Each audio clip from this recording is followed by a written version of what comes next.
Good morning, everyone, and welcome back to another video with Brooklyn. How are you all doing? So anyway, y'all, excuse my camera. The lighting looks kind of funky to me this morning. I'm not understanding what's going on. I've been working with it for the last 30 minutes. So anyway, I just want to just chit-chat a little bit about what's going on today around the world, okay?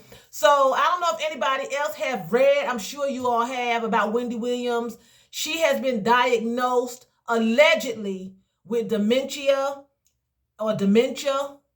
and she's confined to a wheelchair, and she will not be coming back to her program, her daytime TV program, this coming up year. And my opinion on that is, I noticed Wendy Williams has always had some health issues, but to me, I noticed a rapid decline when her and her husband Kevin divorced. As long as they were together, she was able to keep pushing. It's like he was her encourager and her motivator, because she kept going.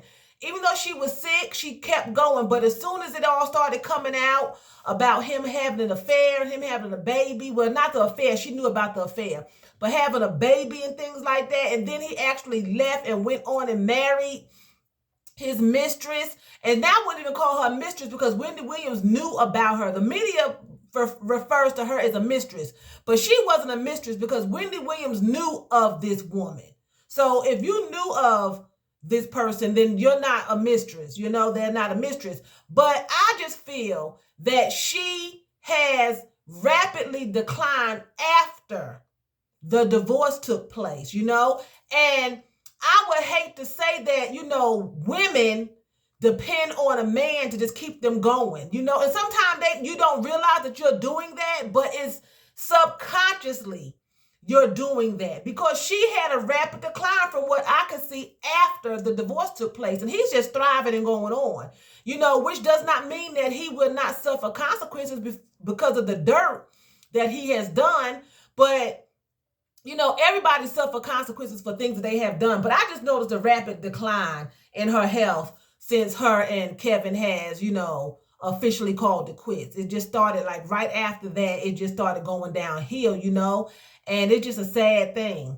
I know she was passing out on stage at one point, and I think that's when it started all coming unfolded, everything started unraveling in her life.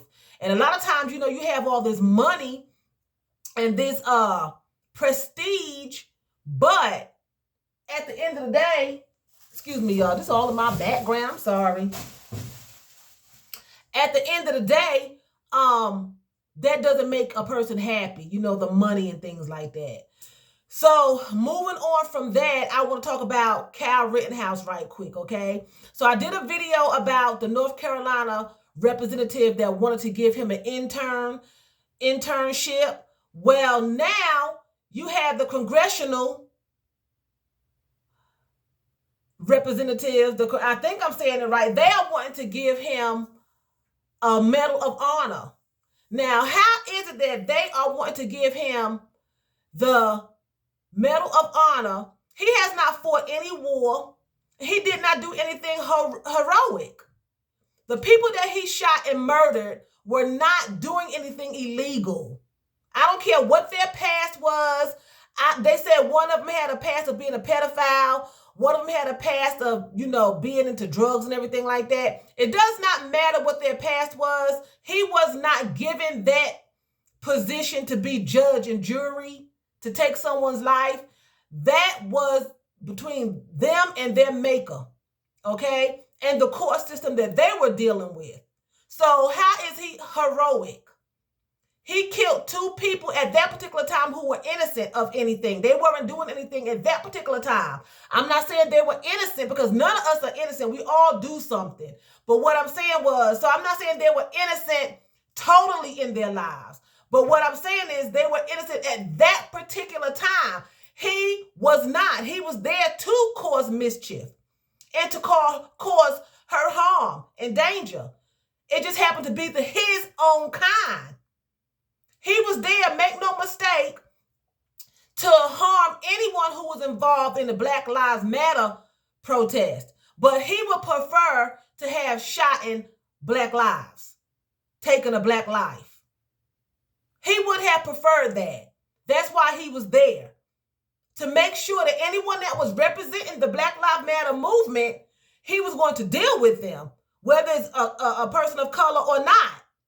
But the motive was a person of color. That's what the whole movement is about. So anytime someone is there in opposition, because if he was there for the Black Lives Matter movement, he would have been on that side marching with his gun, not going against the movement. He said he was there to protect and serve. That wasn't his place. That wasn't his place. Yes, he was tried and found not guilty. That does not mean that he isn't guilty. People get away with all sorts of crimes. How many people go to prison that aren't guilty? So just because you're found guilty doesn't make you guilty. And just because you're found not guilty doesn't make you not guilty. You just have some jurors that they make those decisions. That's why I don't want my life in the hands of a mere human. I want my life in the hands of God, because people make wrong decisions based on their personal belief and their personal feelings. I don't care what a judge tell you. If you have a personal stake in it, whether it's racism, prejudiceness, you don't like women and you're a man on the jury, or you don't like men and you're women on the jury, you have a lot of personal people go onto those juries, and they're not supposed to put their personal feelings in there, but they do. Even the judge in his case showed his personal feelings and how rude he was and obnoxious he was, you know? And it's just sad to say that people use their personal preferences. This man was in the wrong. This young man was in the wrong. He should not have never come to that protest packing such a large weapon and got off guilty. It was a peaceful protest. It should have been a peaceful protest. It shouldn't have been no violence going on. Protests should be peaceful. He shot 2 people and killed them and wounded 1, maimed 1 for the rest of his life. And the judge made them out, and the defense attorney made them out to be the villains, and he's the victim. And the jury went along with it.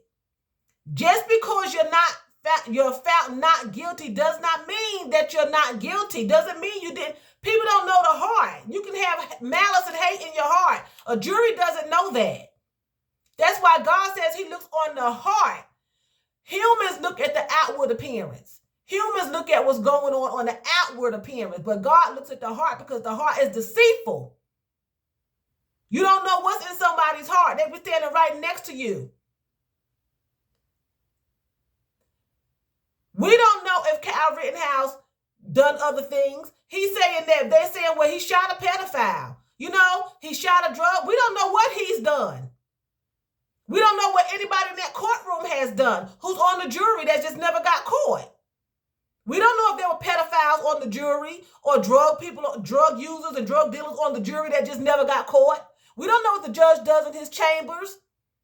We don't know what Kyle was doing in his home behind closed doors, or what any of the spectators were doing, or the lawyers, the defense attorneys, the prosecutors. No one knows, because everybody doesn't get caught. Does not mean you're not guilty. Doesn't mean you're not guilty. Or you can go to prison and be tried and sent to prison and be innocent but found guilty because of what's coming out of the defense attorneys and the prosecutor's mouth and the judge's attitude. And a lot of times the jury takes on what they see the judge doing. That they could be swayed because of behavior, you know, and it's just horrible. So I wish Wendy Williams the best, you know, and I pray that these people do not give Kyle Rittenhouse a Medal of Honor. I think it's the congressional, it's called the congressional something. Anyway, I had it here and it's gone. I read it. But anyway, I hope they don't give this young man, a Medal of Honor. He's not a veteran. We got veterans out here who fought the Vietnam War who are sitting up here holding signs. I need food, couple of dollars. You know, they can't even get a plate of food or a place to stay. And this man went out here to a place, this young man went out here, this boy, to a place that he had no business being with rifles, assault rifles, and shot up people, and you're going to give him a Medal of Honor. So what that's telling me is that they condone the violence and they are happy that someone got shot because they were against the protest themselves. So if it was, if you could take out anybody who was supporting this cause, we're happy. Which speaks volumes of the people that we have in the House of Representatives. It speaks volumes of who was voted in. Because these people are voted in. They don't just put an application in and get called in for an interview. These people are voted into these positions. So that tells me who was voted in. Because if you are condoning it, wanting to give him an internship, wanting to give him a Medal of Honor, someone else wants to give him a lifetime supply of bullets, you're saying kill. And what you're saying is kill anyone who has anything to do with people of color. That's what I take from it. Whether it's your own color. If they are supporting people of color, kill them. That's what it's saying. And it's sad that people are over, states and cities and countries, and they got this malice. But see, it's coming out. It's coming out, and it's sad. So anyway, I'm getting ready to go. I got to go to work, but I want to show you all what I wear today. So I had this sweater on. It's a zebra print sweater, and I got it big so it can hang, but a zebra print, and the arms look like some kind of cheetah print, but it's purple and white. Okay, purple and white. The back of the sweater is just, black. I have on a basic pair of black leggings. And I got the sweater long, big, so it can kind of hang. Right? So, that's the pattern there. And I'm going to wear these boots. My taste is very eccentric. Everybody doesn't have my taste. So, God made me one way. He made you another. We're all individuals. And we all should be able to, explore and experience. And these are my boots. They're thigh high, they're flats, and they're kind of scrunchy. And they're zebra print. I have another pair of zebra print boots that come below the knee.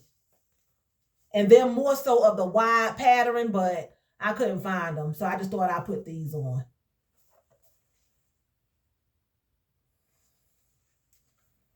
Okay, there you have it. So anyway, this video was kind of in a hurry because I have to go to work, but I hope you all enjoyed the video and I hope you all have a wonderful day.